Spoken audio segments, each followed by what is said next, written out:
Ó meu Senhor amado, muito boa mensagem, Senhor. Que mensagem! É exatamente isso que o Senhor espera de cada um de nós. Que sejamos capazes de florescer onde estamos plantados. Plantados num casamento difícil, num trabalho difícil, num bairro difícil, num prédio difícil. Seja qual for o lugar que o Senhor nos colocou, nós somos ensinados a florescer, a permanecer ali até o fim, dando condições do Senhor nos abençoar. E o Senhor sempre abençoa. Perdoa as nossas falhas e os nossos pecados, os nossos erros. Se nós falamos algo que te entristeceu, nos perdoa, perdoa-nos. Passa do teu sangue sobre nós. Mentes, olhos, ouvidos, boca, coração, corpo, alma, espírito. Lava com teu sangue, purifica pensamentos e sentimentos. Ó meu Deus, eu quero repreender obras diabólicas, mentes dispersas, setas demoníacas.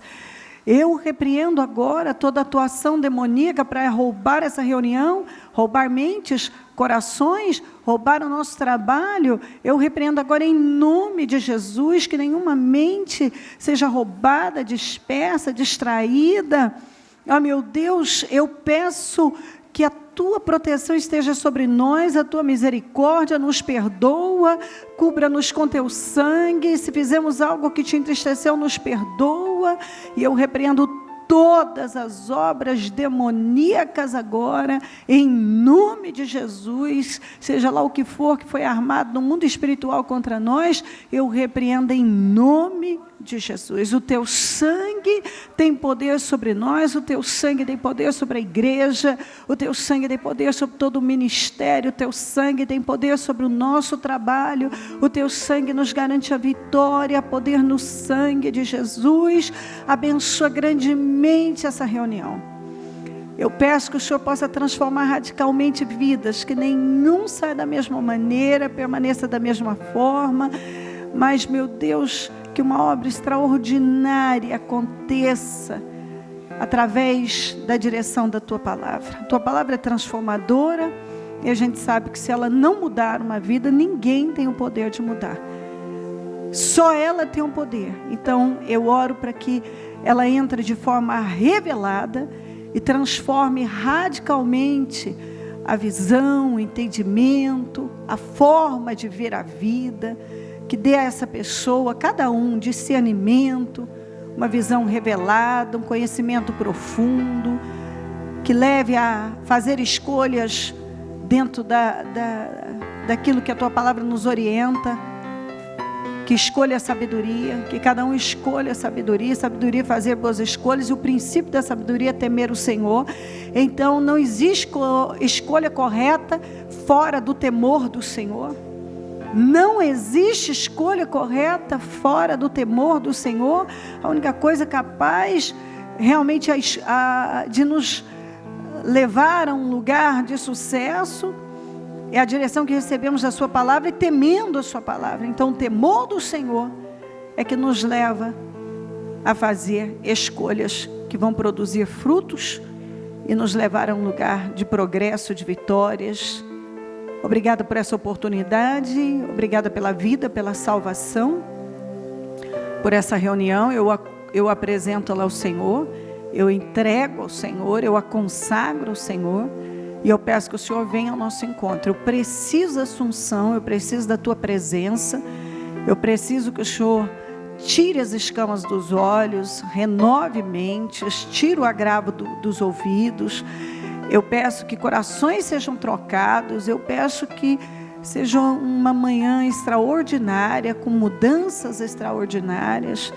Eu peço a Tua presença aqui. Sem o Senhor não tem sentido, não há como progredirmos. Enfim, a saída, a única saída é o Senhor. É buscar o Senhor, é ouvir a Sua palavra e se render a ela. Então seja conosco, Muito obrigada. Esse é um grande dia. Não temos mais o ontem, não temos o amanhã, só temos o hoje. Então eu peço que o Senhor nos ajude a aproveitar ao máximo como manda a sua palavra. E que todos possam agarrar o que vão receber e sair daqui prontos para praticar e para produzir muitos frutos. Nós chamamos amém. Obrigada por tudo, Senhor. Amém, amém, amém. Estão ligadas as nossas vitórias? Você pega o Espírito. Que Espírito é esse? Diga, eu bebo do Espírito. Da palavra profética para 2017. O Senhor me colocará por cabeça? Não por cauda. Só estarei por cima. Nunca por baixo. Em nome de Jesus. Amém. Em Malaquias 3, o 3-4 e o 14 diz assim: Ele se assentará como um refinador e purificador de prata. Purificará os levitas e os refinará como ouro e prata. Assim trarão ao Senhor ofertas com justiça. Então as ofertas de Judá e de Jerusalém serão agradáveis ao Senhor, como nos dias passados, como nos tempos antigos. Aí no 14, eles diziam assim, vocês dizem, o próprio Deus estava falando, vocês dizem, olha o comentário, o que o povo, o que muitos estavam dizendo. É inútil servir o Senhor. O que ganhamos quando obedecemos aos seus preceitos? E ficamos nos lamentando diante do Senhor.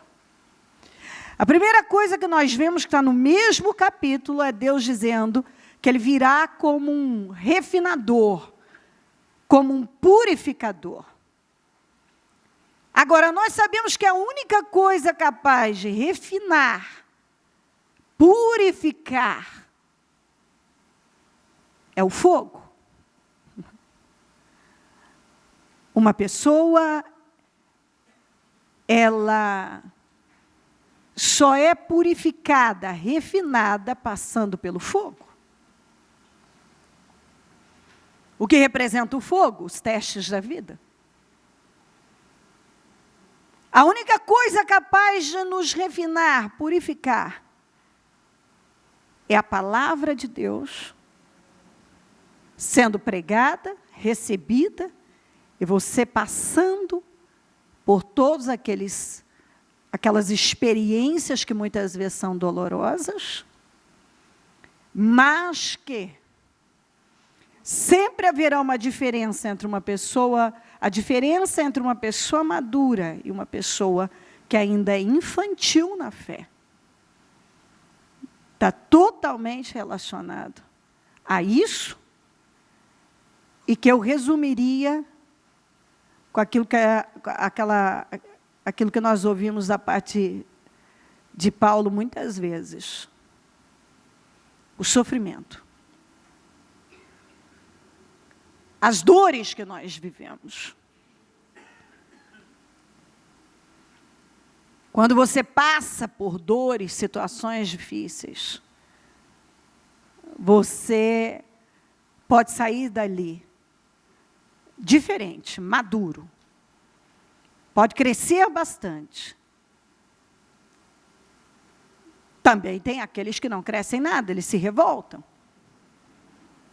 Eles se ofendem com Deus. E estão perdendo a oportunidade de obter grande progresso na vida. Esse mesmo povo que o Senhor disse, eu virei como um refinador, estava dizendo isso, é inútil servir a Deus. O que nós ganhamos em obedecer os preceitos do Senhor? Porque, por um tempo, parecia que eles não estavam tendo o progresso necessário, atingindo aquilo que queriam. Mas no final dessa reunião, você vai entender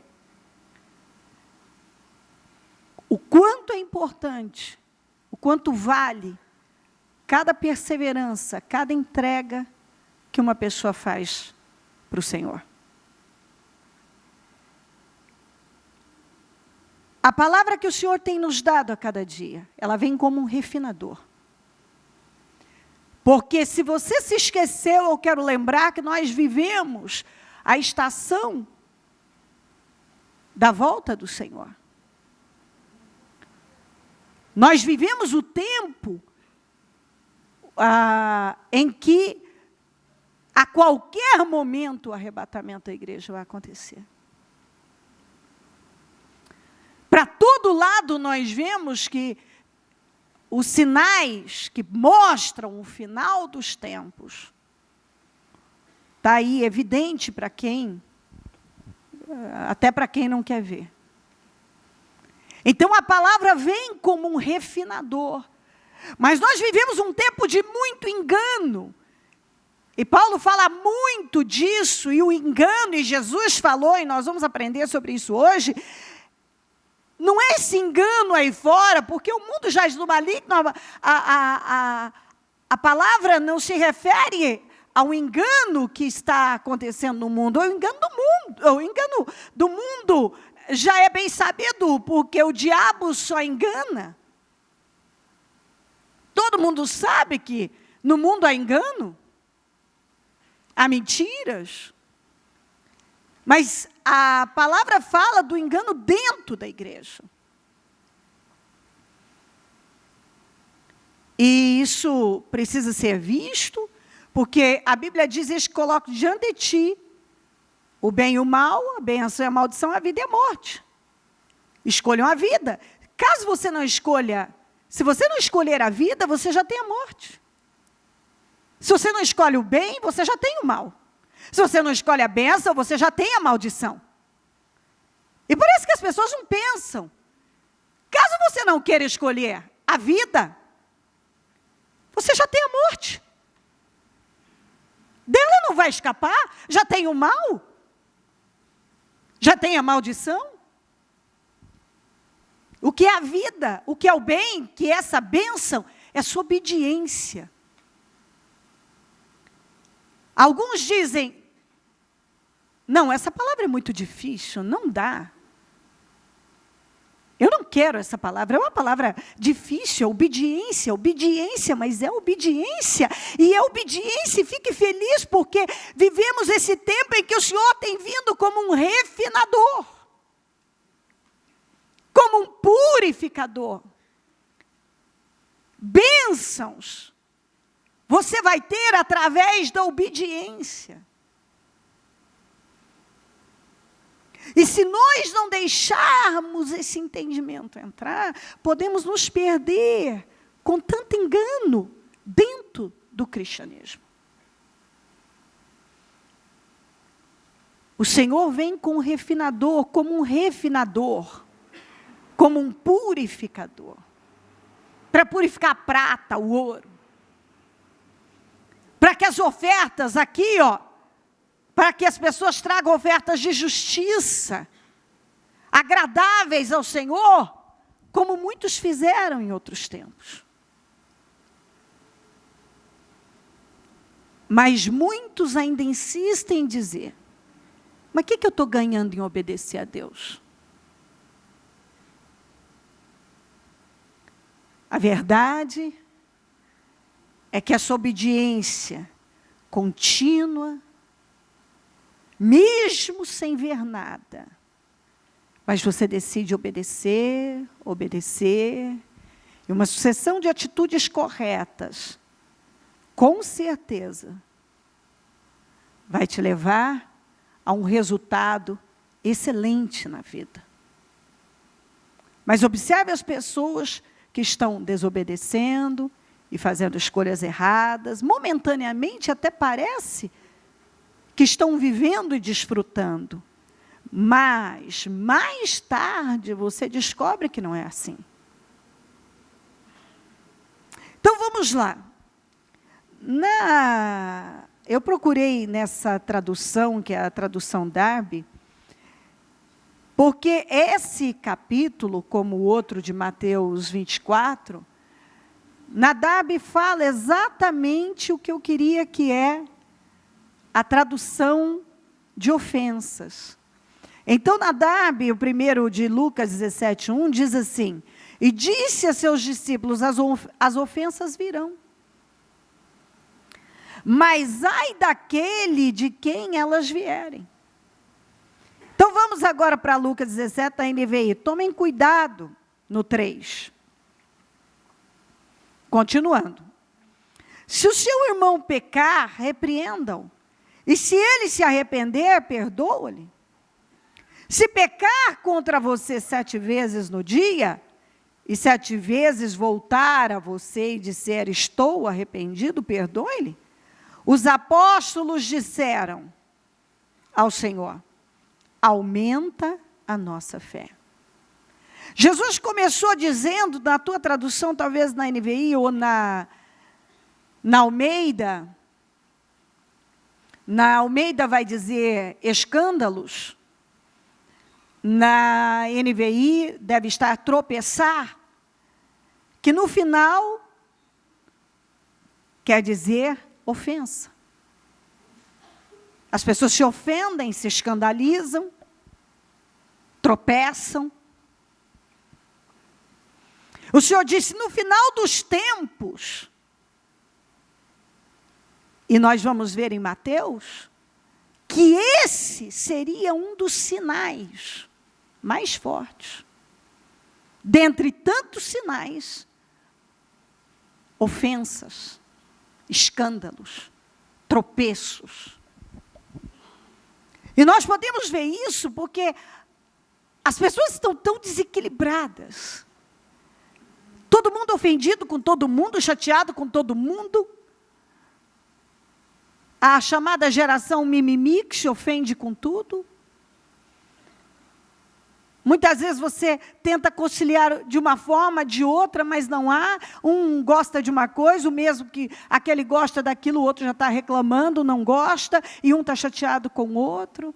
E o Senhor disse que isso aconteceria. Logo ele vem e diz, tomem cuidado.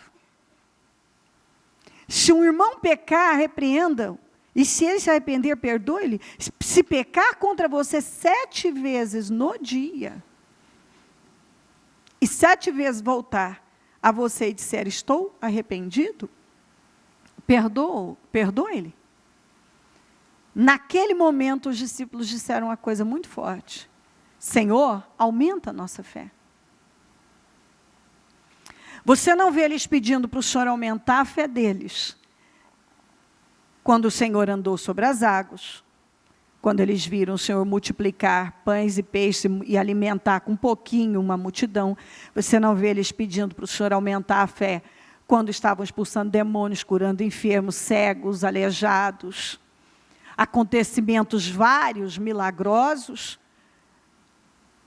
não fizeram com que eles pedissem isso ao Senhor.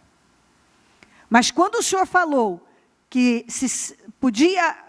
Uma pessoa 7 vezes no dia ofender e te pedir perdão, você teria que perdoá-la. Todas as vezes que ela fosse até você pedir perdão, eles disseram, aumenta a nossa fé. Deixando claro que esse era um desafio. Mas nós vimos que realmente esse é um grande desafio, que cada um precisa vencer. Porque em toda palavra, nos ensinamentos de Jesus e de Paulo, nós somos levados a isso, a andarmos em extravagante, como disse Paulo, amor.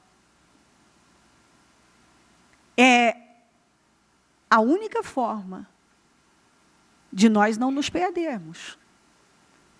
Porque a Bíblia fala que você pode fazer muitas coisas, mas se você deixar essa parte passar, você está quase que anulando as outras. As outras não terão importância. A mais importante é essa. É essa capacidade de superar ofensas. situações que mexem com as emoções. Essa capacidade de não ser dominado pelos sentimentos, pelas emoções. Isso é forte porque nós percebemos que essa é uma parte que tem feito muita gente tropeçar. A fofoca, por exemplo, deveria ser tratada como arsênico. Arsênico é um veneno violento. As reclamações também. Você quer fracassar na vida? Pratique essas duas coisas, fofoca e reclamação, murmuração, queixas. Seja uma pessoa que se queixa de tudo e seja um fofoqueiro. Você pode ter certeza que o seu fim vai ser vergonhoso. Você vai ser uma pessoa sempre triste, infeliz, frustrada, à margem, sem realização, sem credibilidade. Você não vai ver uma pessoa dar credibilidade a um fofoqueiro e a um murmurador. Ninguém nem sequer quer conviver com murmuradores. Pessoas que vivem se queixando não são pessoas agradáveis. Você não quer esse tipo de gente com você. E fofoqueiro, você sabe que são pessoas perigosas. Eu oro por todas as pessoas, mas eu sei que há pessoas que são muito perigosas. São muito perigosas. E as fofoqueiras são pessoas perigosas, porque elas deduzem, elas insinuam coisas, elas pegam coisas fora de contexto, uma coisa totalmente fora, e joga aquilo como se fosse uma verdade absoluta. Então, os fofoqueiros são perigosos. E a fofoca deve ser tratada como arsênico. Se tem um veneno, e pensa num veneno letal, é a fofoca. E o diabo usa da fofoca, usa de murmuradores. Aí a pessoa pergunta muitas vezes por que a vida dela está sem progresso. Mas ela é dada a conversa. Ainda que ela diga, não, eu não falei nada, ela ouviu. O inteligente, ele não ouve e ele não fala. Porque ele sabe que uma vez que aquilo desce ao coração, pode causar a ruína da vida dele. E ele é mais esperto que isso. Ele sabe que ele não tem esse controle. Pessoas sábias sabem disso. O mesmo para a murmuração, porque a murmuração derrotou toda uma geração, todo o grupo original de Israel, morreu no deserto, e a gente vê que a murmuração, as reclamações, as murmurações fizeram parte da vida deles. Eles reclamavam e nada estava bom. E às vezes nós vemos exatamente isso na vida de muitas pessoas. Muitos têm se tornado como um mar morto. Se você nunca foi a Israel, Israel tem 2 mares, um que é o da Galileia e o outro que é o Mar Morto. O da Galileia é um mar cheio de vida, com abundância de vida. O Mar Morto não. Porque tudo que ele recebe, ele não dá. E algumas pessoas vivem dessa maneira. Elas até recebem, mas elas não dão. Elas recebem vida, mas elas não dão vida. O que elas dão não é vida. E aí você chega lá e vê aquele lugar pesado, estranho, ruim. O Mar Morto não é um lugar bonito. O Mar da Galileia, sim, você navega, você tem prazer lá. Mas no Mar Morto, não. Ninguém tem prazer com uma pessoa que se coloca como um mar morto. Recebe, mas não dá. A vida é essa. Ele recebe vida, mas não dá vida. Ele recebe, mas ele não dá. Consequentemente, não há vida no mar morto. Não há nada. Nada que alguém possa querer. Nada. E algumas pessoas, elas vivem assim, porque não dão lugar a uma abertura mental. Não conseguem enxergar a forma que o diabo age com elas. Como ele usa. Vamos seguir aqui em Mateus 24, 10. Naquele tempo, muitos ficarão escandalizados, ou na Darbe, no 10, e então muitos ficarão ofendidos e trairão e se odiarão uns aos outros. Jesus estava falando aqui sobre os sinais do final dos tempos. E um dos sinais é ofensa, traição e ódio. Então está provado que uma pessoa, quando ela se sente ofendida, ela deixa um sentimento demoníaco entrar, ela tende a trair.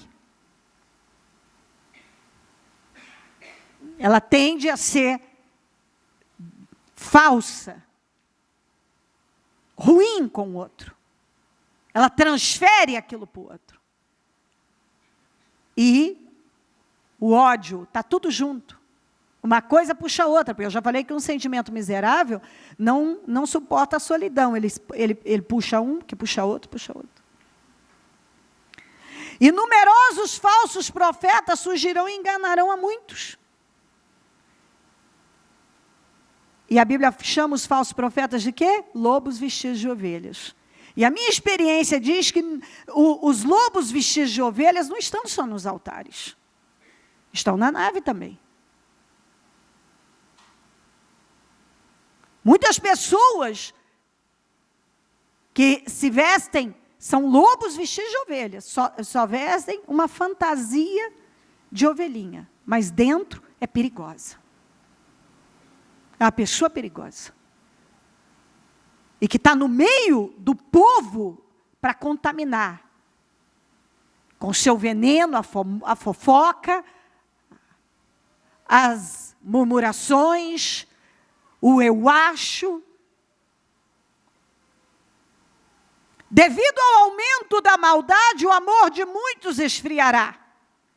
E nós temos visto isso, o amor por Deus e o amor pelas pessoas tem esfriado. Amor não é amor é uma lei. Nós sabemos disso. Não é sentimento, é uma lei. Então nós precisamos aprender o quê? Que para eu praticar o que diz a palavra, o que eu preciso fazer? Eu preciso passar por cima de sentimentos. Se eu esperar ter sentimentos me apoiando para fazer o que a palavra está mandando, talvez eu não consiga. Então, como as pessoas são dominadas pelos sentimentos, e ao invés delas terem os sentimentos que têm elas, dominam a vida delas, o amor vai esfriando. E tem esfriado. E você vê pessoas traindo mais, pessoas odiando mais, trai, odeia. Então ele está ali chateado com alguma coisa, ou ele descontente com algo, e aí ele fala de um para o outro, isso é traição, ele odeia. E você vai vendo isso crescer a cada dia. E isso está acontecendo, isso acontece dentro da igreja, isso acontece dentro das famílias. E as pessoas se apresentam como cristãs, elas são cristãs. Estão sendo instruídas à luz da palavra de Deus, como elas devem proceder na vida. mas elas esquecem aquilo que elas estão ouvindo, que são todas as direções da palavra, que a palavra orienta, e elas se deixam levar. Por isso Jesus falou tanto, vigia, olha, vigia, presta atenção no que está acontecendo na sua mente, presta atenção no que está acontecendo com você. Talvez você está se deixando levar por um sentimento. Você está se deixando levar por sentimentos, por ofensas. E você sabe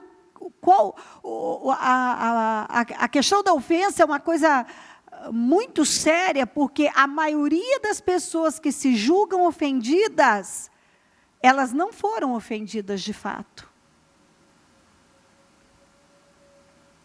Tem aquelas que realmente foram ofendidas, mas a maioria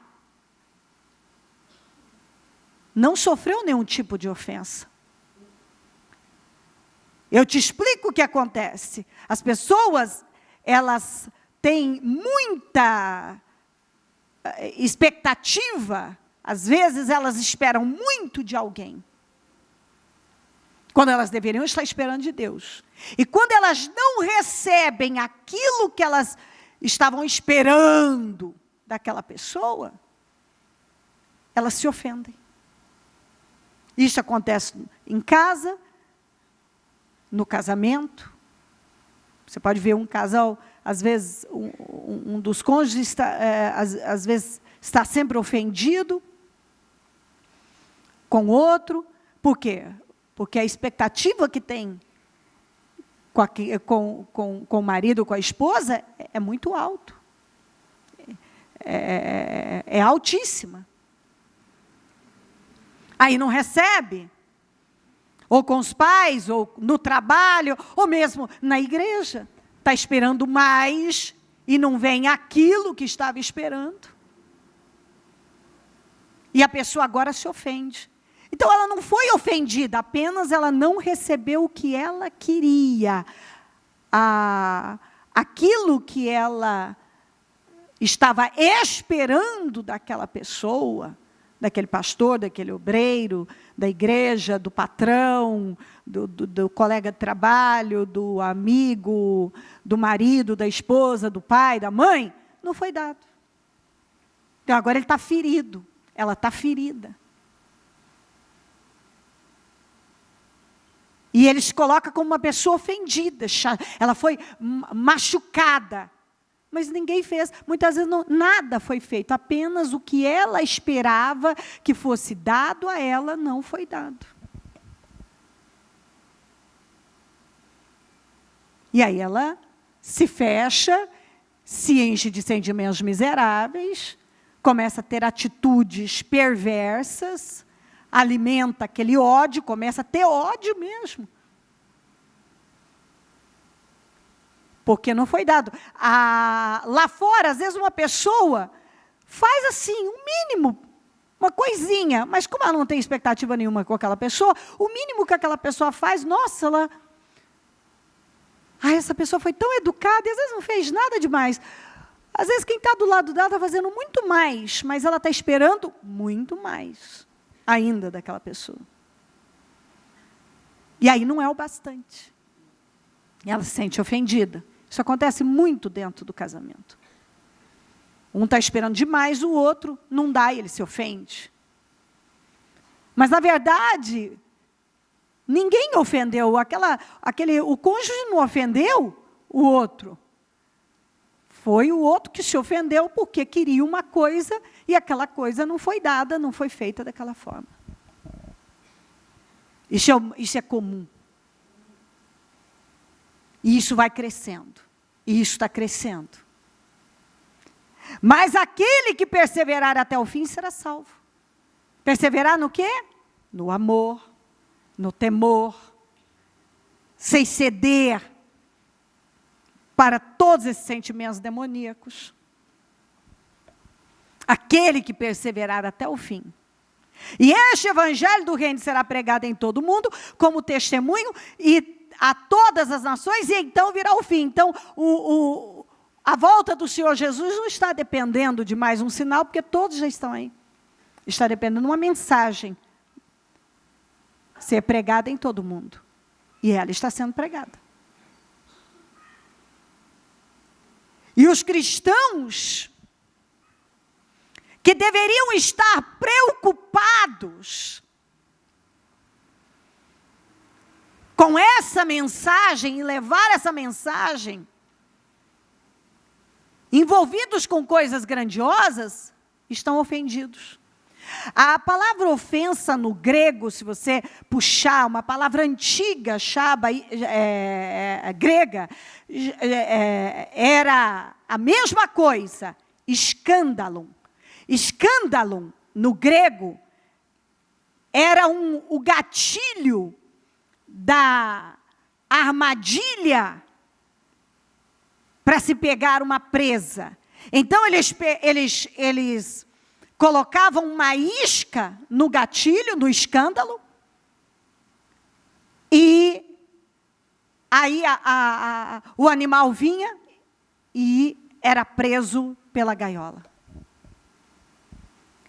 A palavra ofensa vem dessa palavra grega escândalon,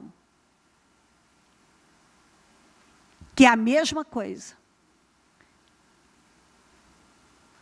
E o escândalo era o gatilho onde se colocava a isca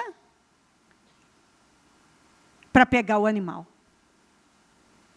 A gente sabe bem que para pegar um peixe, você não adianta você pegar uma isca errada, você tem que ter, quem entende de pescaria sabe, tem que ter a isca certa, para cada animal uma isca certa, e não pode ser uma coisa, tem que haver uma sutileza naquilo, uma inteligência. E não existe um mal, ninguém mais do que o mal, mais do que o diabo, inteligente, e que trabalha com uma sutileza, você não percebe, mas ele vem com a sua isquinha. E normalmente é aquela que vai mexer com suas emoções. E Paulo fala sobre isso em 2 Timóteo 2, 24 a 26, que diz assim, ao servo do Senhor não convém brigar, mas sim ser amável, para com todos, apto para ensinar, paciente.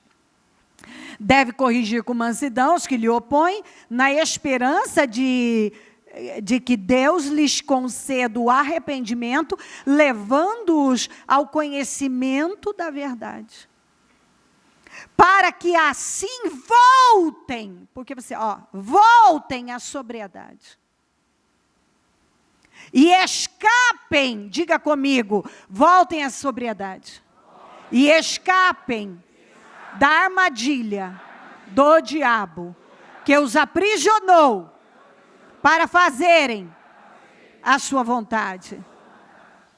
Aí, na Bíblia Viva diz o 26, e então eles cairão em si e escaparão da armadilha da escravidão ao pecado que o diabo utiliza, e assim poderão voltar a fazer a vontade de Deus. Então você viu que aqui é uma armadilha que aprisiona. Do mesmo jeito que o animal era aprisionado na gaiola, o diabo usa de sentimentos ofensivos, ódio,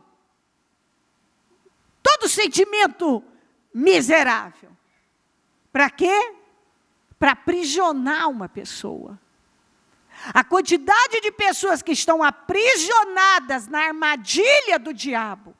Ele preparou uma isca, ele usou uma situação e te levou a pegar aquilo. Agora você se sente amargurado, com ódio. E até aqueles que dizem assim, não, eu não tenho ódio de ninguém. Muitas vezes estão na condição do Absalão. O Absalão odiava Aminon. E a Bíblia diz que ele não falava nem bem nem mal, está escrito assim. Ele não falava nem bem nem mal do Aminon. E ele estava tramando, preparando e esperando o momento para assassinar o Aminon, e assassinou o Aminon. Ele chegou a matar, ele matou o irmão, e a Bíblia diz que ele não falava nem bem nem mal. Ele odiava o irmão, mas não falava nada. Ninguém percebia. Ele conseguia controlar a vista das pessoas. Mas lá dentro, ele remoía dia e noite, não falava nada. Mas ele sabia, eu vou te matar. Ele falava lá dentro dele. Não falava para os outros, falava dentro dele, eu vou te matar. E matou mesmo. Então, muitas pessoas, elas estão alimentando um ódio e não estão tratando isso, não estão dando o nome que isso tem, é ódio. Elas estão ofendidas e nem foram ofendidas, mas ainda que tivessem sido ofendidas, acabamos de ler. Nós somos dirigidos pelo Senhor a perdoar, ainda que seja 7 vezes no único dia, a mesma pessoa. E os discípulos vão dizer, aumenta a nossa fé, agora nós somos mais fé. Você realmente, fé para obedecer essa palavra. Porque não é difícil eu ter fé para me submeter e crer em Deus, em passagens várias de vitórias, ou isso e aquilo. Mas quando entramos nessa área, muitos não estão dispostos a desenvolver a fé nesta área. Você precisa crer que isso é a palavra de Deus, e que se você não crer e não obedecer, não se submeter, você pode ter a sua vida roubada. Porque você vai ficar aqui, na armadilha do diabo, aprisionado. E nunca vai conseguir fazer a vontade de Deus. E tudo começou com o quê? Com briga. Que ele disse ali, não convém, ao servo do Senhor não convém brigar. Mas é impressionante como as pessoas, elas cedem facilmente para uma situação, sabe, elas já estão chateadas, elas já querem brigar. Ou ainda que elas não falem nada, começam a remoer. Pronto, foram pegas na armadilha. Agora estão presas. Tem muita gente na armadilha do diabo, que já foi, muitas pessoas foram pegas por essa armadilha, que é a ofensa, a raiva. Eu fui ofendido, eu me sinto ofendido, ele nem foi ofendido, mas ele se sente ofendido, porque ele esperava algo de alguém, e aquela pessoa não deu como ele queria. Agora ele está aprisionado. E uma pessoa aprisionada, aqui ela não vai conseguir fazer a vontade de Deus. Porque aquele sentimento demoníaco vai ser uma prisão para você. Vai te manter lá. E você precisa se livrar dele, para que você faça a vontade de Deus e consiga viver tudo aquilo que Deus tem para você.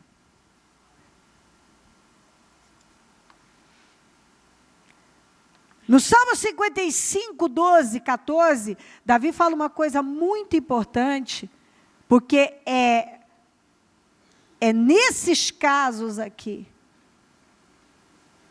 que você pode cair e, como eu já vi pessoas que nem conseguiram voltar, foram roubadas mesmo. Se amarguraram, e nunca mais tomaram o caminho certo, o caminho de volta. Se o inimigo me insultasse, eu poderia suportar. Se um adversário se levantasse contra mim, eu poderia defender-me.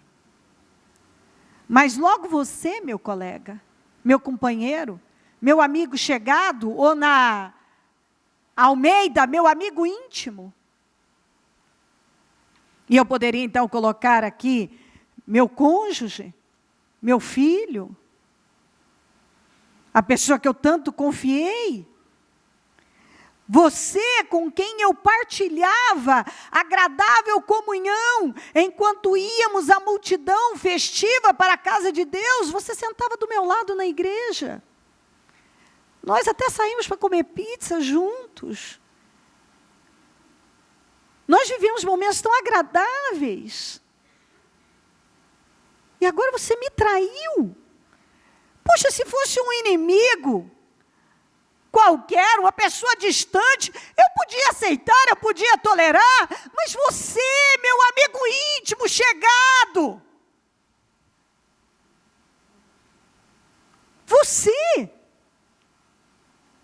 Davi estava dizendo, você fez isso comigo? É possível.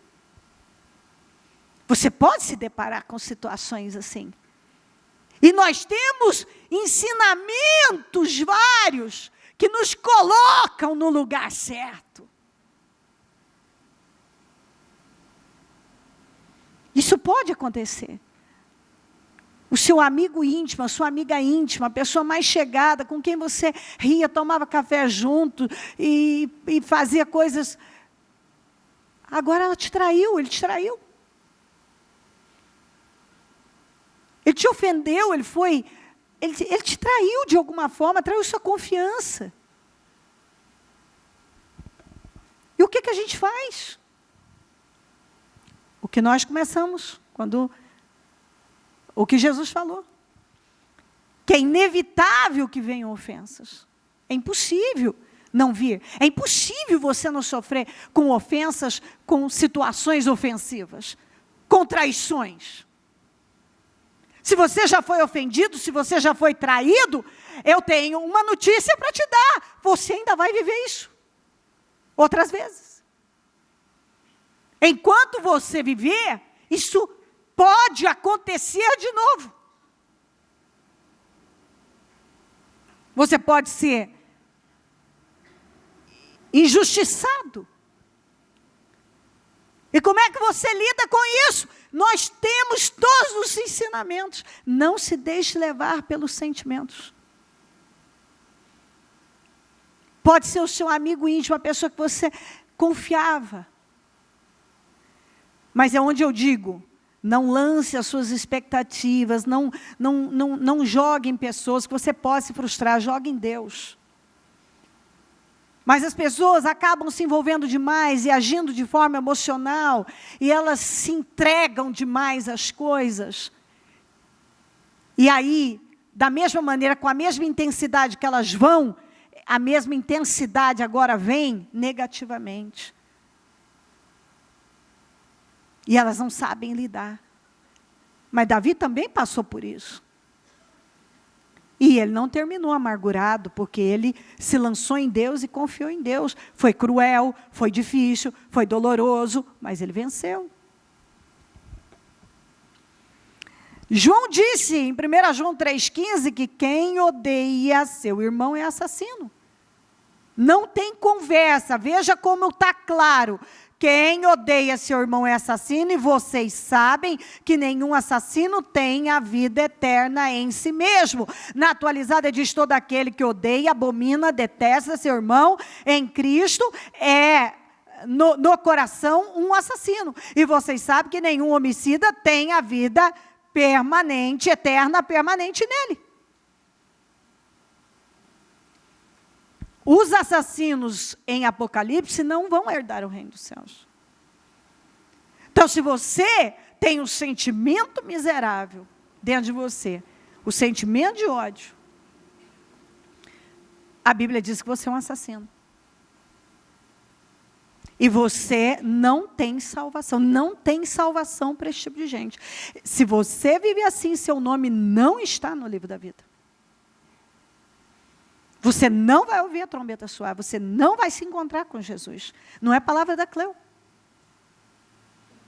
Então, se você não lutar contra isso, pegando a palavra lá do início, que nós falamos, o Senhor vem como um refinador.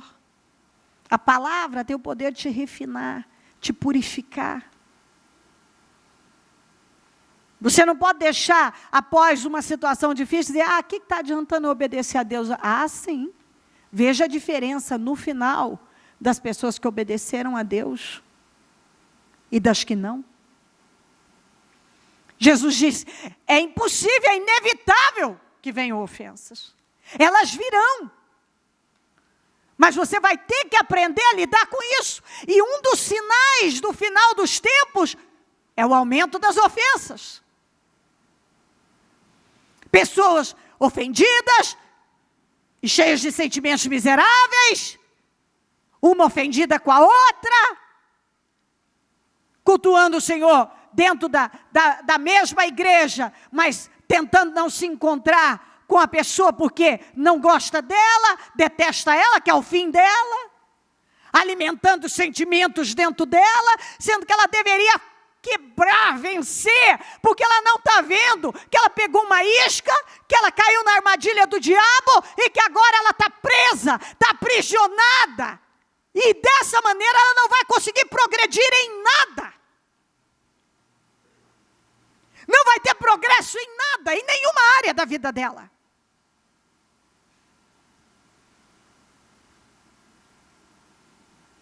Se eu sei o que eu tenho que fazer, eu tenho que orar ao Senhor, aumenta a minha fé. E o que Jesus respondeu para eles? A sua fé só vai ser aumentada exercitando. Então, como é que você vai aumentar a sua fé na área do perdão? Liberando perdão, perdoando, liberando perdão. E quanto mais você faz, mais está exercitando. Quanto mais você exercita, melhor fica nessa área. Mais tranquilos vai se tornando, você vai crescendo. E você pode chegar num ponto de não se ofender mais com nada. Sim, você pode chegar num ponto de não se ofender com absolutamente nada. Mesmo quando aquilo quer vir como uma agulha fina entrando na sua carne, você consegue ser mais rápido e dizer não.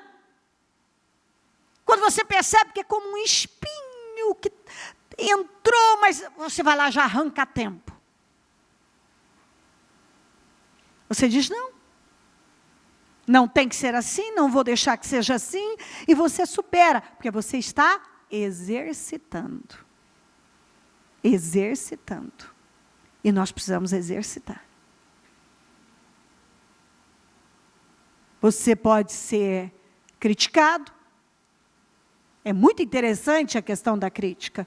A crítica pode ser um fator de motivação, uma grande motivação. Mas a crítica, ela não pode ser já, eu me ofendi, olha o que o sujeito falou. Eu preciso dar parar e analisar, ela tem fundamento? Às vezes ela tem, e eu não estava vendo. Ela pode ser uma grande ajuda para você. Antes de você já se... dá uma olhada. Às vezes tem razão. Olha para ela. Analisa. Não, não tem razão. Então, pega isso como uma motivação para você crescer ainda mais.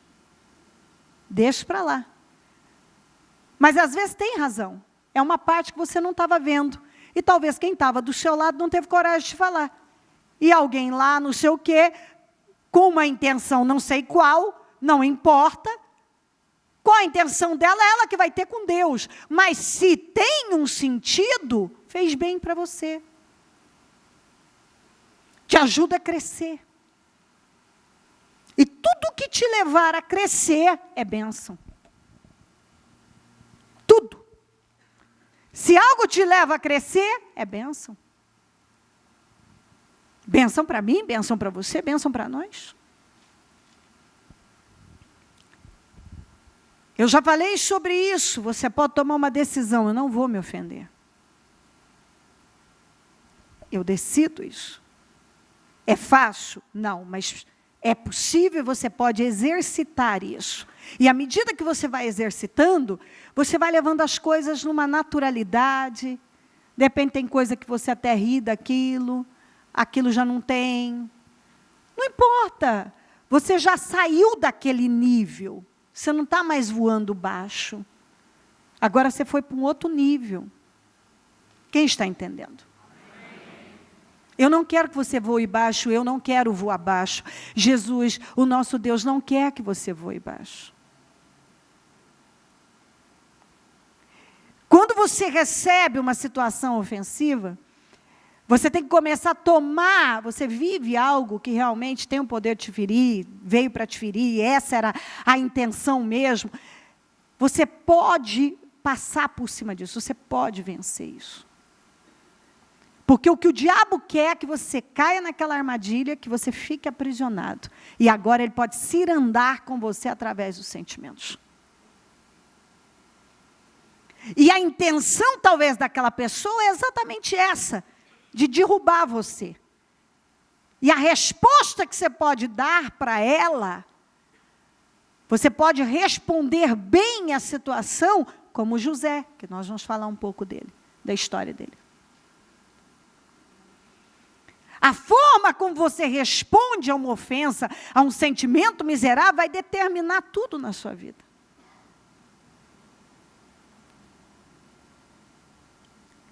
Porque assim, naquele momento você tem que ter uma visão muito mais profunda. O diabo, aquela pessoa, a minha luta não é contra carne nem sangue. Então quem está usando aquela pessoa é o diabo. Então ela está numa situação que ela precisa da minha misericórdia. Porque uma coisa é o diabo estar usando alguém. Outra coisa, o diabo está usando você, a mim. Tem muita diferença, não tem? Muita diferença. Outra coisa, uma coisa é a pessoa estar te ofendendo, outra coisa é você estar ofendendo alguém. Não queira estar na condição do que ofende. Mas assim, se você tiver que escolher, escolha sempre a posição do ofendido, porque Deus virá em teu socorro. Mas quem está ofendendo, se Deus vem ao socorro do injustiçado, o que está injustiçando vai ter que se haver com Deus. Ele não disse, minha é a vingança. Ele nos vinga. Porque se tem uma coisa que Deus não pode tolerar, é a injustiça. Deus é a própria justiça. Ele é justo, é a própria justiça. Então você não pode. Agora, olha para aquela pessoa, ela está te ofendendo, ela vai precisar de muita misericórdia, porque o que você planta, você colhe. Ela está sendo injusta com você, ela está deixando o diabo usá-la para pesar a sua vida. A Bíblia diz que quem dá alívio aos outros recebe alívio. Então, se você está pesando a vida de uma pessoa, espera por muito peso na sua vida. Muita dor, muita agonia, muita vergonha, muita humilhação. Você está humilhando alguém? Você vai ser humilhado. Você está ofendendo alguém? Você vai colher isso muitas vezes na sua vida. Então que lado você está? Do ofendido, do injustiçado? É o melhor lado. É o melhor lado. Então agora você tem que começar a voar alto, olhar para essa pessoa com olhar de misericórdia, liberar perdão para ela, ainda que ela julgue que ela não precisa do seu perdão, ela precisa, então no seu coração libere o perdão. E viva livre, não viva nessa armadilha, não caia nessa armadilha e não viva aprisionado. Quando você começa a ver como as coisas de Deus funcionam, você lida com elas de forma espiritual, então você não fica mais preso àquela pessoa. Mas há um mal que quer te pegar, ele está usando, não importa quem, hoje é aquela pessoa, amanhã vai ser outra. Cada tempo ele usa uma. Você tem que se certificar que você não é esse instrumento, que você não está sendo um instrumento nas mãos do diabo, e agora a bola da vez que ele está usando para prejudicar a vida de uma pessoa. Porque de tempo em tempo ele vai pegar alguém que não está deixando a palavra entrar, que não tem deixado ela enraizar, que não está amadurecendo em Deus, que até hoje é um menino na fé, que não tem ganhado maturidade, que vê as coisas só de forma natural, não entende as coisas do Espírito. Vamos falar de José, no Salmo 105, 17, 18, fala um pouco, dá um detalhe que lá em Gênesis não dá. Mas enviou um homem adiante dele, José, que foi vendido como escravo. Machucaram-lhe os pés com correntes e com ferros, prenderam-lhe o pescoço. Na Amplificada Clássica diz assim: mandou perante eles um homem, José, que foi vendido como servo, seus pés foram feridos com grilhões, ele foi colocado em cadeias de ferro, e sua alma, coração tornou-se, estabeleceu-se como ferro. E para mim isso é muito forte. Quando ele viveu tudo aquilo, ao invés dele se amargurar, ele se fortaleceu. Ele fortaleceu os seus sentimentos. As suas emoções não dominaram ele. Ele foi tendo um controle sobre aquilo. Agora, a injustiça que ele viveu foi terrível. E você tem que agora se colocar na condição do José, porque nós conhecemos a história e sabemos do fim. Mas ele não sabia do fim. Ele recebeu um sonho. Um sonho de grandeza, vamos lá.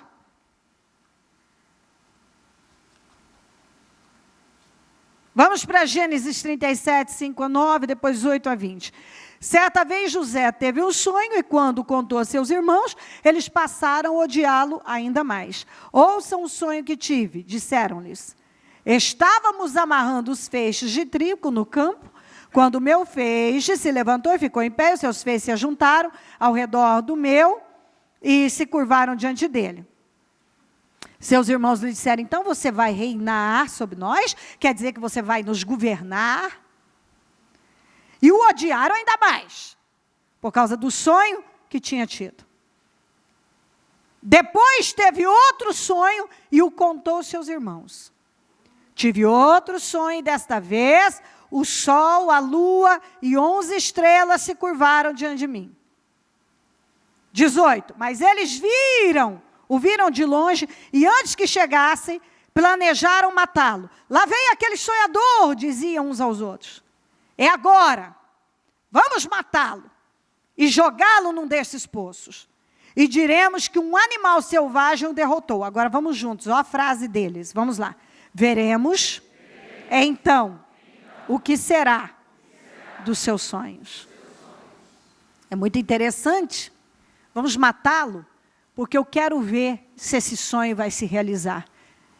Eu quero ver se ele vai reinar ou governar sobre nós. É essa a intenção do diabo. Lutar para que você ceda para ele, caindo na armadilha, sendo aprisionado, agora você não dá espaço para Deus trabalhar na sua vida. O trabalho do diabo é esse. Veremos então o que será desse sonho, dos seus sonhos. Ele contou os sonhos. Agora, vamos criar um meio de impedir que tudo isso se realize. O que o diabo quer? Ele quer impedir de todas as formas que você viva tudo que Deus tem com a sua vida. Tudo que Deus tem com você. Para que o seu destino não seja cumprido, para que o propósito da sua vida não se realize. E ele vai usar pessoas. Aqui ele usou os irmãos de José para poder prejudicar o José. Eles jogaram José num poço. Depois eles venderam para os ismaelitas. Agora José está numa terra estranha. E a única coisa que o José tinha era um sonho que Deus havia dado a ele. Uma coisa é você nascer escravo. Outra coisa é você ser filho de um homem rico, com uma promessa grandiosa, e agora se tornar escravo, sem esperança alguma, numa terra estranha.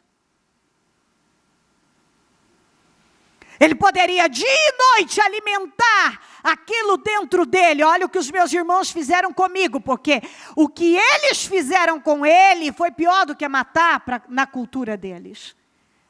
Porque uma pessoa que se tornava escrava, se ela, um homem, se ele se casasse, quando ele a mulher com quem ele se casasse se tornava escrava, os filhos que nasciam já nasciam escravos. Não havia a menor chance. Quando uma pessoa era vendida como escrava, ela ia terminar daquela maneira. Agora, José não nasceu escravo. Ele não era escravo. Ele foi feito escravo por causa do quê? Uma injustiça, por causa de ciúme, por causa de inveja, por causa de sentimentos miseráveis. Ele agora tinha a vida dele, digamos, arruinada. Ele podia alimentar dia e noite. Os meus irmãos arruinaram com a minha vida. Se coloca no lugar dele. Uma coisa é você nascer escravo. Outra coisa é você nascer num lar onde você é amado, desejado. Filho de um homem rico, com uma promessa extraordinária. Agora ele estava no Egito como escravo, seus irmãos continuavam lá com o pai, desfrutando da riqueza do pai, porque Jacó era um homem muito rico, desfrutando de tudo aquilo que estava ali, em torno do pai dele, ao redor do pai. Tudo que Deus havia dado a ele. E ele, por uma injustiça, e o que estava por trás daquilo? Ciúme, inveja, maldade. Não estamos suportando mais esse sujeito. Vamos matá-lo. Ah, não, agora então vamos vendê-lo. Ele podia alimentar dia e noite isso dentro dele. Olha o que fizeram comigo. Agora eu sou um escravo. Como ele viu toda a trama dos irmãos, arrancaram a túnica dele, molharam no sangue de um animal, certamente lá no Egito, ele imagina os pensamentos. Os irmãos levaram a túnica cheia de sangue, contaram para o pai que ele tinha sido comido por um animal, então dentro dele, não há esperança do meu pai vir me resgatar, porque meu pai pensa que eu estou morto. Ele sabia disso. O meu pai pensa que eu estou morto, por causa dos irmãos. Ele teve os pés machucados, o pescoço machucado, algemas nos pés, ferro no pescoço. Foi tirado do seio da família, ele era livre. Foi colocado como escravo numa terra estranha, acorrentado como um animal. E quem fez isso? As pessoas mais próximas dele. Seus irmãos. Os seus irmãos. Vamos matá-lo, vamos ver o que vai ser do sonho dele. É o que o diabo quer. Destruir com cada um de nós e falar a mesma coisa. Vamos ver se Deus vai poder fazer na vida dele mesmo. Eu vou usar ele mesmo, para nada acontecer.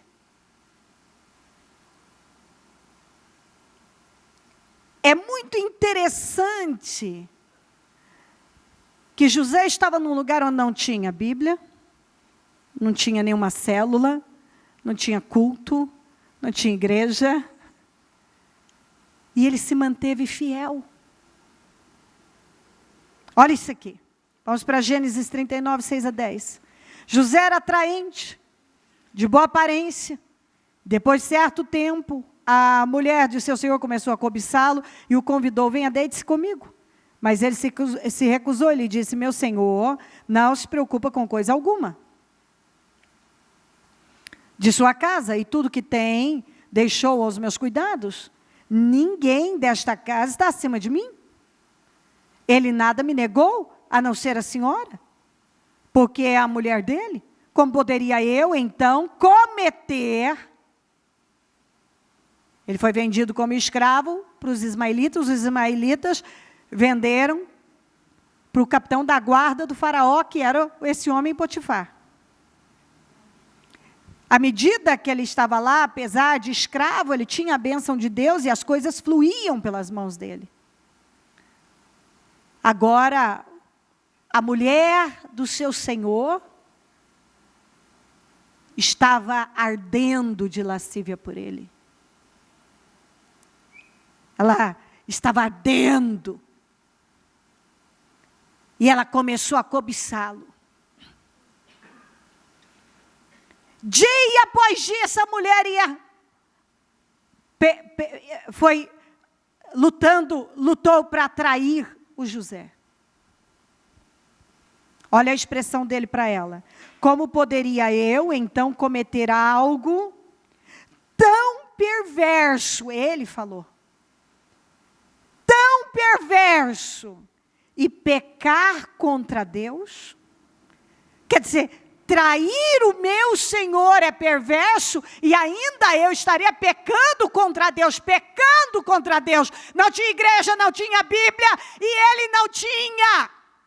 Como? O povo estava falando em Malaquias. É inútil obedecer a Deus. O que eu ganhei em obedecer a Deus? Deus me deu sonhos.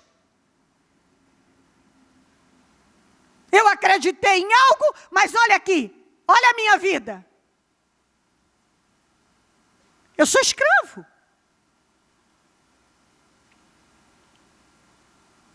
Se coloque no lugar dele, numa terra estranha. Você conhece a história, então fica, Deus fez pelo José. Vem cá, você está lá, isolado. É um menino, tem 16 anos, 17, 18, 19, está vendo a sua juventude, 20, 21, 22, 23, e é escravo, 24, escravo, 25, 26, aí agora mesmo vai parar na cadeia, por uma injustiça, e está vendo a sua vida, a sua juventude, indo, e você ainda se mantém fiel? José se manteve fiel. Aqui, como poderia eu, então, cometer algo tão perverso e pecar contra Deus? Quer dizer, pecar contra Deus, pecar contra Deus. Ele se manteve fiel. E não tinha ninguém pregando para ele.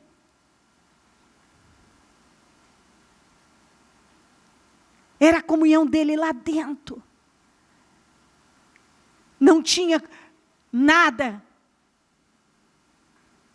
Não tinha nenhuma Bíblia, nenhuma igreja, nem alguém que viesse pregar para ele. Mas ele tinha uma comunhão com Deus e ele manteve aquele temor.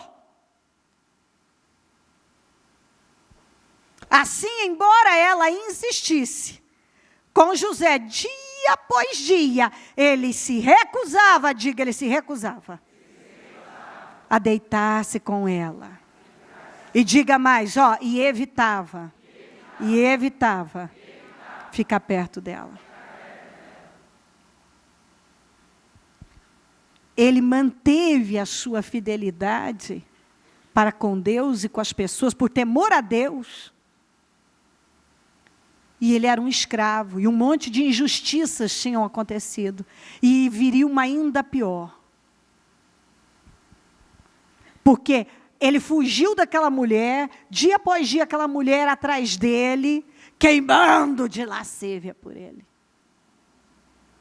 E ele fugia, ele evitava estar perto dela, até que um dia não tinha ninguém na casa, ela o agarrou e arrancou o manto dele, e ele fugiu dela, e ela gritou: estupro, violência. Agora ele é acusado de uma coisa que ele estava fugindo, evitando. Ele foi injustiçado, ele foi caluniado. E o marido dela jogou ele na prisão. E ele se mantém fiel? Eu creio que um dos testes mais importantes para José foi esse aqui de Gênesis 48, que diz assim: eles responderam: tivemos sonhos, mas não há quem os interprete. Disse-lhe José: não são de Deus as interpretações? Conte-me os sonhos. Na mesma prisão em que ele estava, o copeiro e o padeiro do faraó foram lançados lá também. E eles tiveram sonhos. Ele podia estar tão amargurado e dizer assim, sobre as interpretações, quer saber, olha, eu tenho problemas, você tem problemas, vai cuidar da sua vida, cada um com os seus. Eu também tive sonhos, não aconteceram.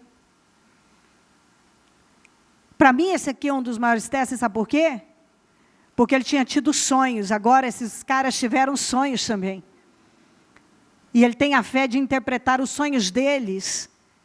E usou o nome de Deus, não são de Deus as interpretações? Ele estava deixando bem claro, eu ainda acredito naquilo que Deus me deu lá atrás, quando eu era um menino.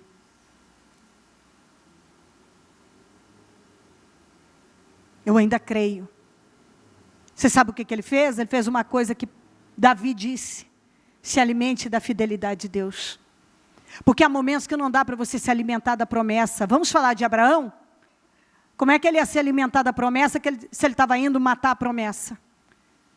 Só lhe restou se alimentar do quê? Diga, da fidelidade de Deus. Porque a promessa ele ia matar. E ele tinha que se alimentar da fidelidade de Deus. O Deus que me deu aqueles sonhos grandiosos, vai realizar. Então você vê que quando ele se colocou à disposição para interpretar os sonhos desses dois sujeitos, ele está deixando claro que ele ainda cria nos sonhos que Deus tinha dado a ele com 16 anos. E aqui ele já devia estar com mais ou menos 28 anos, porque ele ainda ficou mais 2 anos e ele saiu com 30. Ele entrou lá, naquela vida com 16, ele já tinha 28. E ainda continua crendo, confiando, e não está dizendo como o povo de Malaquias, é inútil obedecer, é inútil esperar por Deus, é inútil, é inútil. O que eu estou ganhando com isso? O que eu ganhei em obedecer? O que eu ganhei em perdoar? O que eu ganhei? Você ganha uma vida gloriosa, que momentaneamente você pode até não estar vendo como ele não estava, mas logo e mais tarde, Deus transformou a vida desse homem. Completamente. Quando ele interpretou os sonhos daqueles dois, e era para ele está amargo. Meus irmãos me traíram. Aquela mulher devassa. Eu fugi disso. Eu lutei para não pecar contra Deus. E agora eu sou acusado de uma coisa que eu fugi. Ele podia estar lá remoendo. Por que meus irmãos fizeram aí? Agora estou na prisão. Porque você está na prisão. Só quem já entrou numa prisão, já falou com presos, sabe muito bem o que é aquilo. E quando você pensa nas prisões, mesmo as do Brasil, não são as piores. Vá numa prisão no Oriente Médio, onde são cisternas abandonadas, hoje eu já não sei, mas as da época dele, em que você pode viajar e entrar numa dessas e ver, normalmente tem 1,5 metro, algumas têm 1,5 metro. Então o sujeito fica assim, ó. Ele fica assim. Um lugar úmido. Estranho. Triste. Ah, mas Deus estava cuidando dele. Sim, Deus estava cuidando dele, mas ele era escravo e estava na prisão. Troque de lugar com ele. Porque é fácil a gente falar da vida dos outros e da facilidade, acho que não foi tão difícil. Vá você, às vezes, por muito menos você está desistindo de Deus. Por uma coisinha insignificante, você está traindo a Deus, está deixando Deus. Vá lá visitar a prisão do José, que ele esteve.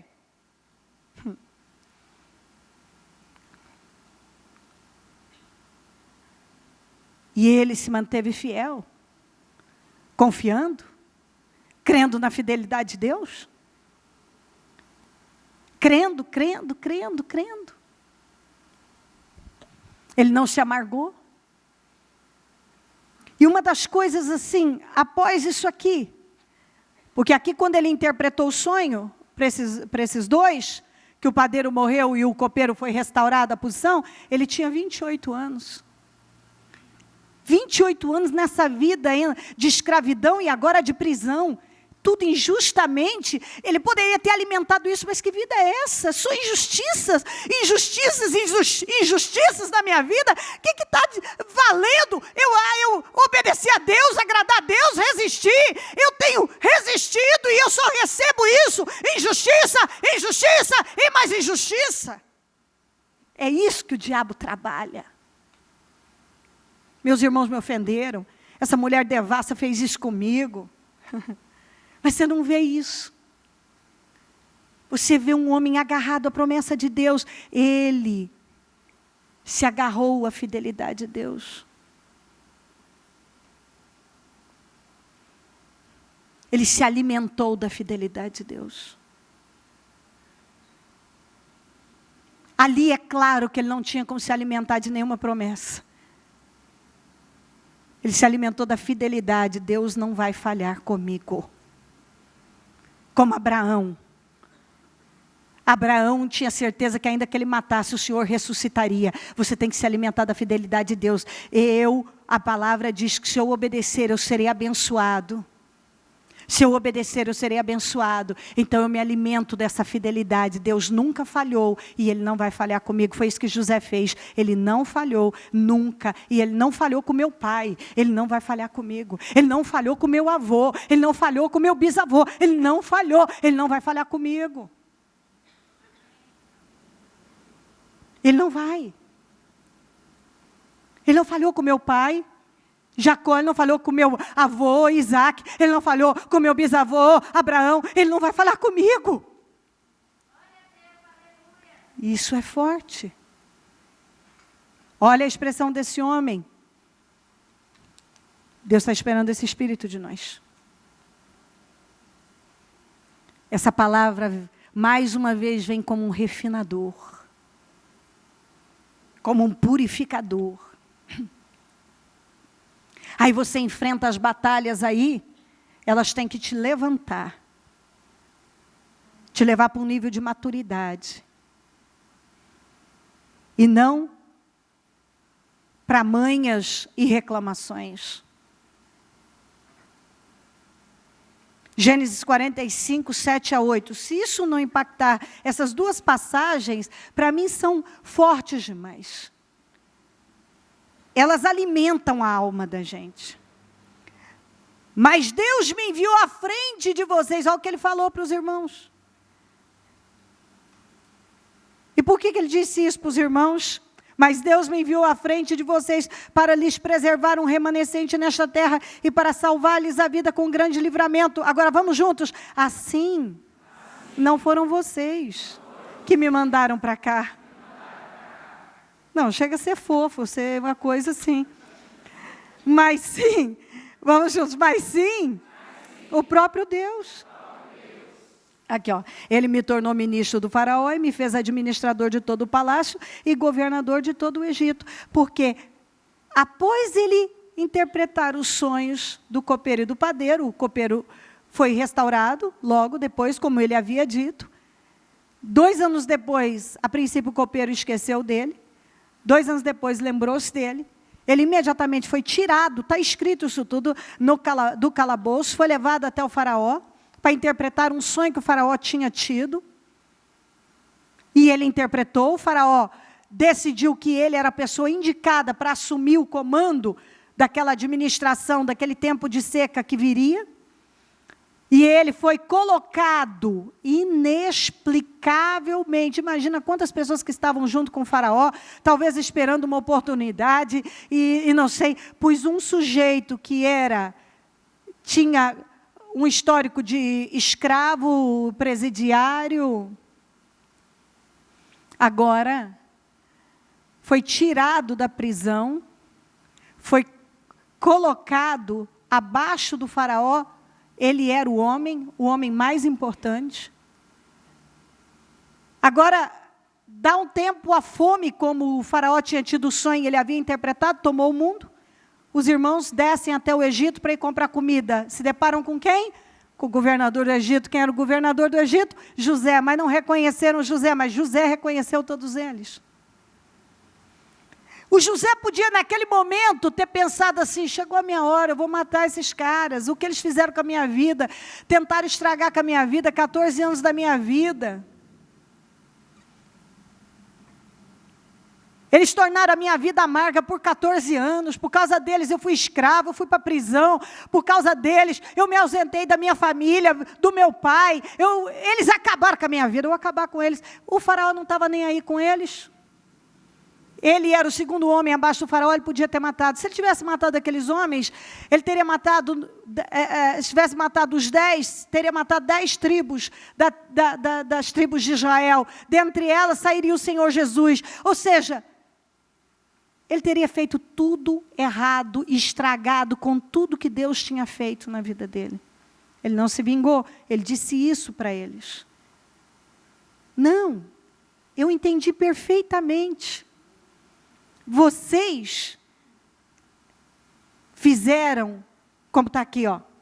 Vamos já ler essa parte aqui, Gênesis 50, 19, 21. José, porém, lhes disse, não tenham medo, porque eles estavam agora com medo do José.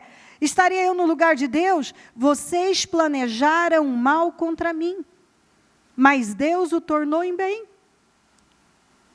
para que hoje fosse preservada a vida de muitos. Por isso não tenham medo. Olha aqui, eu sustentarei vocês e seus filhos, e assim os tranquilizou. Ele lhes falou amavelmente. Lá ele disse, não foram vocês que mandaram, foi Deus.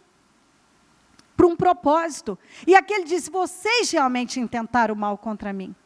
Mas Deus transformou em bem. E sabe o que mais ele disse? Eu vou sustentar vocês, quer dizer, eu tenho dinheiro, eu tenho uma posição, eu vou cuidar de vocês, vou sustentar vocês, vou abençoar vocês. Foi assim que José tratou toda a ofensa, injustiça, maldade que seus irmãos e etc. tantos fizeram, porque agora ele era o segundo homem mais importante do Egito, abaixo do faraó ele era a lei. Ele também podia ter ido se vingar do Potifar, da mulher do Potifar. E você não encontra nada disso. Ele não se vingou de ninguém, ele não tratou ninguém de forma maldosa, injusta, ou ainda que alguém dissesse seria justo, mas dentro da fé que nós praticamos, fazer justiça com as próprias mãos é injusto. Esse foi o fim desse homem, que não alimentou ofensas, injustiças, ódio, vingança. E mesmo em meio a muita dor e muita injustiça, muito sofrimento, ferros nos pés, ferro no pescoço, machucado, a dor do corpo, a dor da alma, que certamente era pior, ele permaneceu fiel, ele permaneceu obediente, ele permaneceu e ele disse, não pecaria contra Deus, não cometeria algo perverso. Ele continuou crendo na fidelidade de Deus, interpretou os sonhos para os rapazes, deixando claro que ele cria no que Deus havia dado a ele. Ele ainda estava se alimentando da fidelidade do Senhor, que se ele havia dado a ele, ele iria cumprir. Então eu não sei o que você vive hoje, quais as situações que você tem vivido, experimentado, amargas, difíceis, mas Deus está falando algo com você. O caminho para a vitória é você não remoer, é você perdoar, é você permanecer fiel, insistindo na fidelidade, porque seja qual for a situação que você vive hoje, eu posso lhe garantir pelo Espírito Santo de Deus, se você permanecer na justiça, no temor, obedecendo, mesmo não vendo nada, obedecendo, perdoando, ele não merece, não importa, mas você merece ser abençoado, e não remoendo nada, mas obedecendo, no final, mais tarde, Deus vai te promover e te honrar, a recompensa de Deus virá. Deus recompensou José, Deus recompensa o seu povo, eu sei o que estou dizendo, Deus recompensa a fidelidade do justo. Ele recompensa. Ao nosso Deus toda a honra e toda a glória. Ele é o Senhor. Aleluia. Ele nos recompensa. Talvez hoje você vive algo que você pensa, não dá para passar por isso. Dá. Essa palavra vem como um purificador, como um refinador. E você não vai dizer, o que eu estou ganhando em obedecer a Deus? Ah, você ganha muito. Você ganha. Ei, José é um grande exemplo de quem resistiu até o fim e teve uma recompensa fora de série. Mas se eu tivesse tempo, eu poderia falar de Davi e de Saul. Mas eu quero mostrar apenas essa diferença para você. Quando Absalão foi contra Davi, a dor dele era muito grande, e ele deixou o palácio, ele estava deixando claro.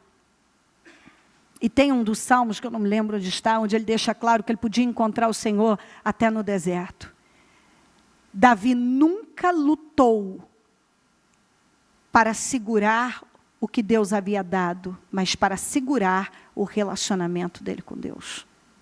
A diferença maior entre Davi e Saul é que Saul defendia o trono, ainda que matando, sendo injusto. O trono era mais importante do que Deus para Saul. O trono era mais importante do que Deus para Saul. Mas para Davi não. Deus sempre foi mais importante que o trono. Tanto que no Salmo 51 ele fala, tira-me tudo, tira tudo da minha vida. Mas não me tira o teu espírito.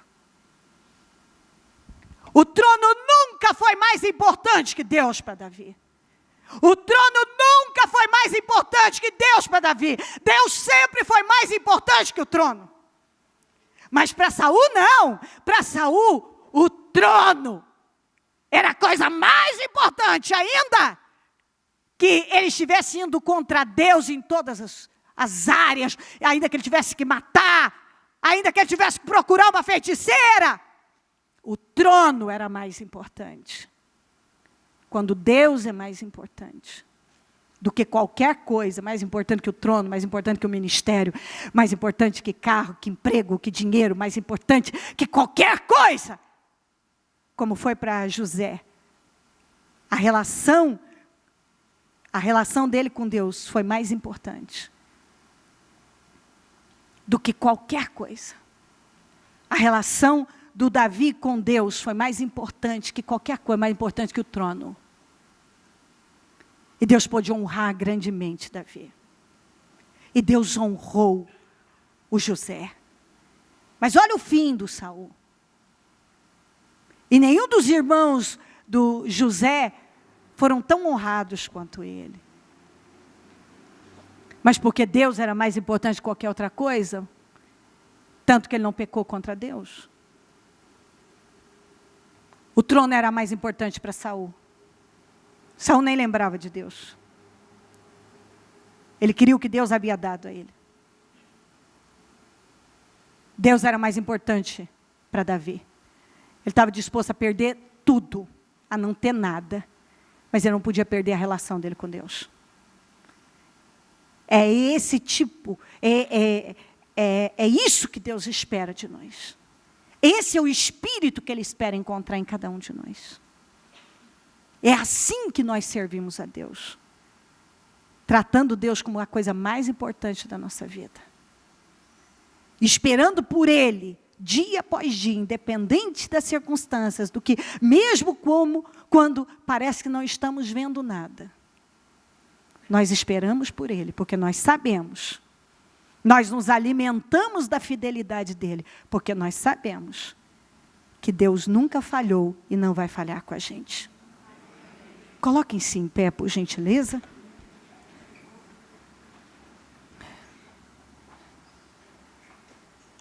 um momento com a sua mão no coração. Eu peço que você realmente rasgue o seu coração diante de Deus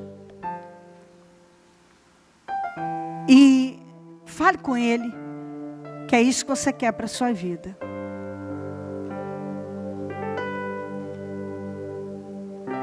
Que Ele seja mais importante, você vai perseguir isso. Eu quero que o Senhor seja mais importante para mim do que qualquer outra coisa. Qualquer outra coisa.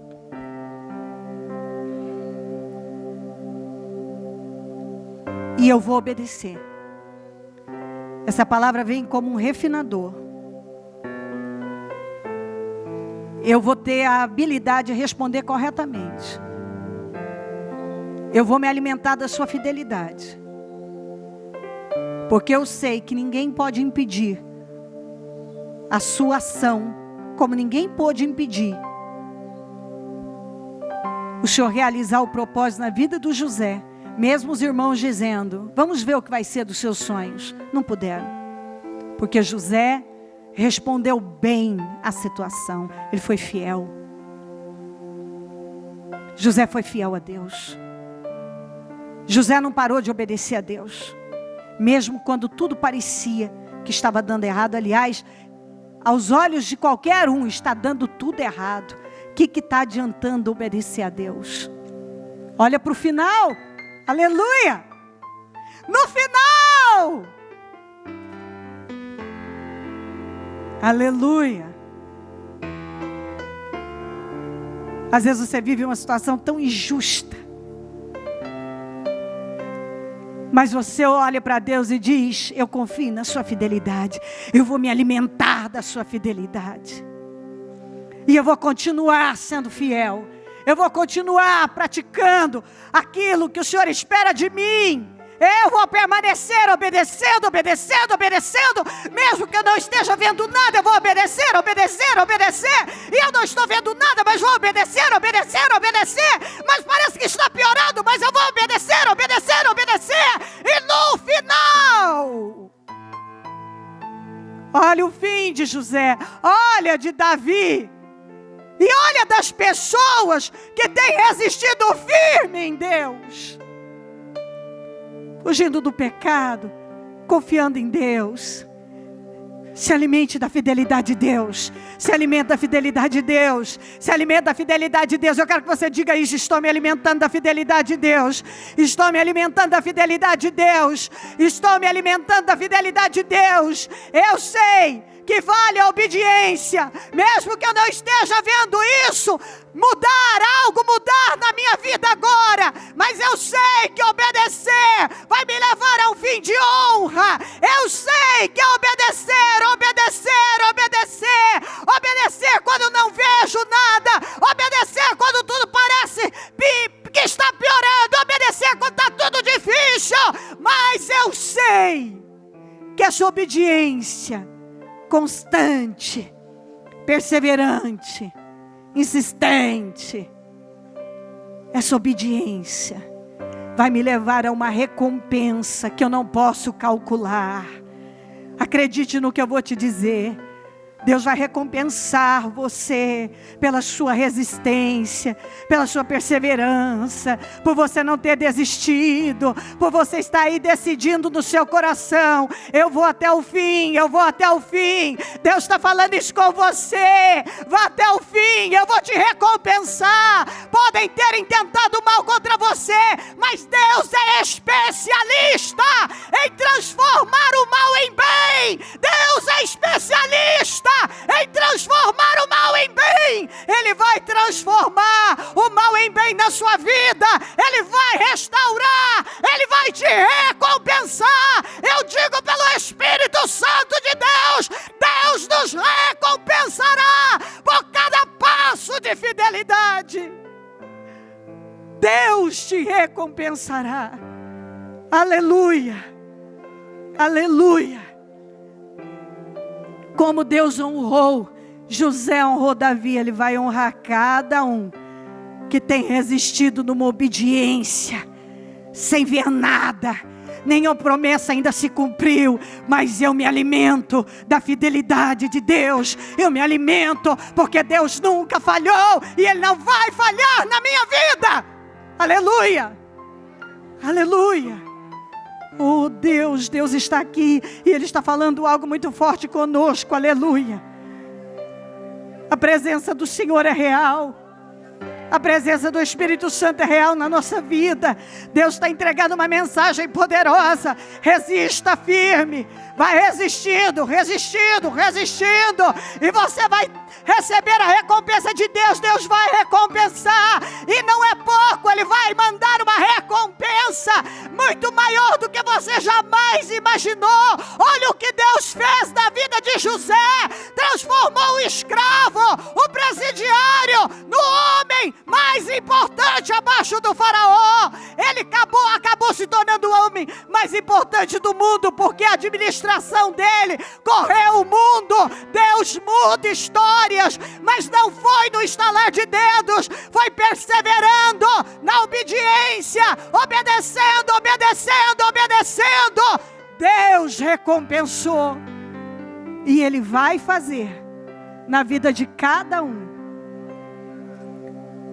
E o maravilhoso é isso, que todos viram o que Deus fez, todos vão ver o que Deus vai fazer na sua vida, e ainda temos uma caminhada longa, e pode acreditar, de dias gloriosos, porque o melhor ainda está por vir, na vida daquele que não desistiu de obedecer a Deus. Se temos obedecido a Deus, a nossa recompensa é muito grande. Nós ainda não começamos a colher tudo que temos para colher, e nós vamos colher muita coisa grande.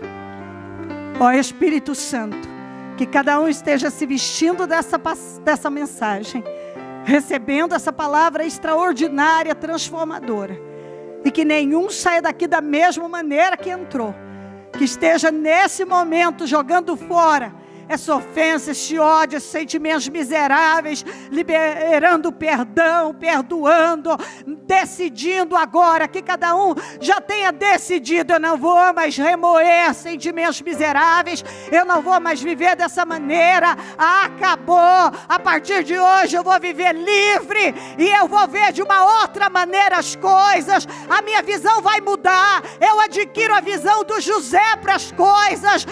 Não foram vocês que me mandaram, foi Deus. Vocês intentaram o mal, mas Deus transformou em bem. Eu vou abençoar vocês, eu vou cuidar de vocês, eu vou sustentar vocês.